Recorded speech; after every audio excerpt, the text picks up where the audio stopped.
going to continue with the most recent video, and we're going to follow that up by giving the 5 budget water cards to buy to start building your water deck. And then I think I'm going to keep that format where I'll release a overall guide for both wild and untamed and what cards are good in nature. And then I'll give you in the next video the top 5 budget cards just for the modern format. So I think the way we did it last time is we'll focus on water, we'll only look at regular foils, and then we're going to ignore any of the wild formats, which is alpha, beta, promo. So we'll look at reward, untamed, dice, and chaos legion.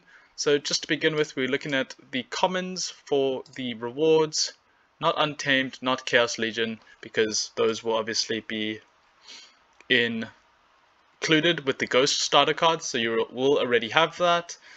And straight away, you know that these cards are wild because of their older backgrounds, and then the ones with the cracked glass are modern, and then with these hard new dark blues, these are the Chaos Legion modern cards as well.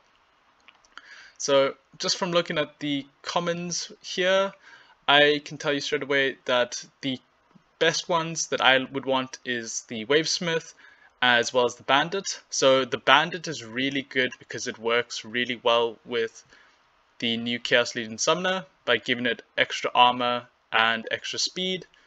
So it just helps in that melee focused. The Wavesmith was a terrible nuisance once upon a time. It literally broke the game. And it's still a really good card. So at this price, it's super cheap. I recommend picking up a few. Like the Wavesmith really is good. Captain's Ghost, also a really good card. Bad attack speed, but everything else is great about it. And then Demented Sark is good for the Inspire, but you would never really play it in position 2 or position 1. It just doesn't have the attack speed, the damage, or the health armor to be a good position 1 or position 2. So maybe only in super stealth games you'd use it. So for that reason, I'm not including it. Vera is still the worst summoner in my opinion. Culp Initiate is super good as well. So the Culp Initiate takes on the role of a position 2 fallen wizard, and just it's that 2 mana just super big wall with 5 HP. So you just hit it for low mana, that way it gives more time for your archers and your mages to do their work. So in terms of just the reward cards, I would say if you don't have levels, because you want to get this to level 4, so it can do 2 damage with 3 HP, and then with Kyla it will then get extra speed as well as 1 extra armor, so that really would work well with your melee. But if you don't have it and it's just level 1, I don't think you have to worry about this card. Also, because it's so cheap and just from playing the game, there's a good chance you'll pick this one up. Probably the same thing with the Wavesmith, but I think Wavesmith is a little bit more important, so I'm going to add it to the bucket. I'm also going to add the Culp Initiate because honestly, I know $4 is a lot of cash for a card, so I might remove it later, but just having that cheap wall is really good. But there is also an argument to not have it in your deck, because if you play Magic for melee with stealth and opportunities to attack, you don't actually need a Culp Initiate. There's better cards to put in, so we might take it out. But a Captain's Ghost is a really good 2 magic, 7 HP magic card to have in your deck, and for $2.70 I think it's worth it. So we're going to add that in, and then let's move on to epics. So now we're going to look at rewards, untamed, we're going to look at basically everything. And from this, what can I tell you? From a level 1 perspective, I still love Torhelio the Frozen. I think he's amazing. I think he's one of my favorite tanks in water. There's so many though. There are so many good position 1 tanks, but having that Void is basically you could play Torhelio Void plus Bortus, and then you'll never take magic damage, and then it's basically against any Obsidian abusers, it's a super easy win. You just have to then kill the Unicorn Mustang in position 1. I really like the Igor Dragon Spear as well, Dark Spear, because he's a really good for the term that I use, is always a plug. So you put him in the back of your deck, and then he'll take a lot of hits from sneak and assassin monsters. And for 2 mana, and he's got good speed and good HP, and then you'd add on either extra speed or extra speed plus an armor, would just benefit him really well. But if you don't want, because it's a budget, we're going to be very selective of what our 5 or 6 cards are.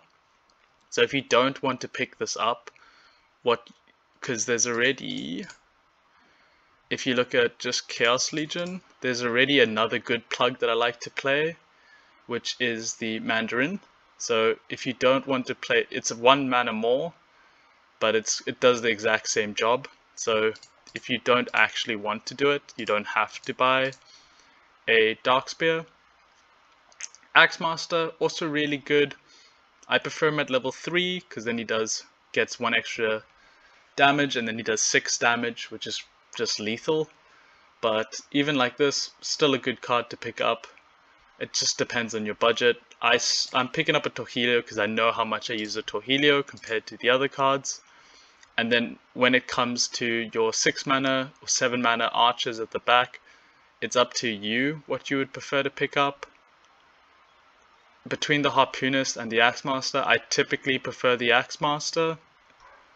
Lobsterdamus, really good position too, but for $14, you could even pick up something like a Narissa, and it still does the job. Coral Wraith, really good card, 17, because it costs $17, I don't really want to buy that. I'd rather save some cash for the Legendaries.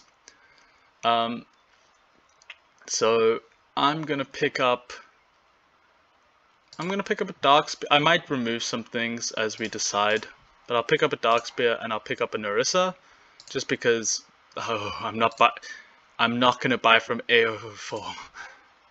Let's go to him. I'm not actually gonna buy these cards anyway, but just doing my duty. But yeah, as I said, you don't need a Lobsterdamus. Wave Brood, I haven't done enough research into if I really want, like, I haven't tested it and played it enough. So my reasoning is, I don't like, it's built for position 2. So for that reason, I don't like it, because I don't really like taunts in position 2, because then if there's explosions or anything like that, it hits both position 1 and position 3. But maybe in like no melee matchups, it's really strong to play the Wave Brood in position 1, and then you have it that way. It keeps pressure off Axemasters and Coral Wraiths and stuff like that. So there is an argument. Like, I can definitely see it being useful. I just haven't played enough with it to make it a standout choice right now. And then going on to the Legendaries, as I said last time, Ruler of the Seas is king, Poseidon is king, if you can get it to level 2, because they both have explosive and blast, so that's really good. A position 2 substitute is the Jin Oceanus, also really good. A really cheap plug at the back is the 2-gun Pete. River, I haven't played enough with her to like her yet. I find that she's a bit too squishy, even though the Resurrect is really nice. And then you can combine that with the Kraken or the Wave Brood, because then you can give your Taunt, Resurrect, Guarantee, so that's always quite nice. I think, as always, I have to recommend the Torrent Fiend, because you're going to use this card so much, because it's 0 cost, and when you first start out on a budget, it's just a go-to card, because you'll always use this card. Your back, like, it's good, but it doesn't do enough for 6 mana. It doesn't do damage, it's just a big wall. It doesn't have the self-heal yet, so you don't need to worry about that. Little Deep Swimmer, if you're building a budget deck, you will never even look at anything over $100 or even $50 because you could basically buy so many good cards for like $30 and stuff. Like $200 is just too much for a new person to spend. The Jin Ocean is definitely a good card. Did I include it? Not yet. But actually I'm okay with that. So we're putting the Jin Ocean in, and like, yeah, I'm actually okay with this. That's $30, which is basically how much I spent with Fire. So I'm quite happy that we actually got very close to the Fire. And we only picked up a few of the reward cards. We picked up a few of the epic cards and then 2 legendaries. Both are new and both will be used a lot. So if you really are on a budget and you don't want to spend too much, you don't have to spend that much. Like if a captain, you either can choose between Captain's Ghost or a Jin Oceanus or a Narissa. You don't have to buy all 3, it's a bit excessive. I'm just buying all 3 because in like 99 mana games you'll use them a lot. Or when you just want to spam magic damage, you'll use them a lot. But probably the best one between the 3 is the Oceanus because it has the Void. So this is probably the best position 2 you could have. So if you really wanted to, you could cut her out. You can cut Captain's Ghost out. You can even cut Culp Initiative out. And then you're looking to spend about $22 US, and these would be my top 5 cards because you get an extra good tank, except for the ones that are free, like the Diamond Shark and the Serpent of the Eid. You get Torhelio.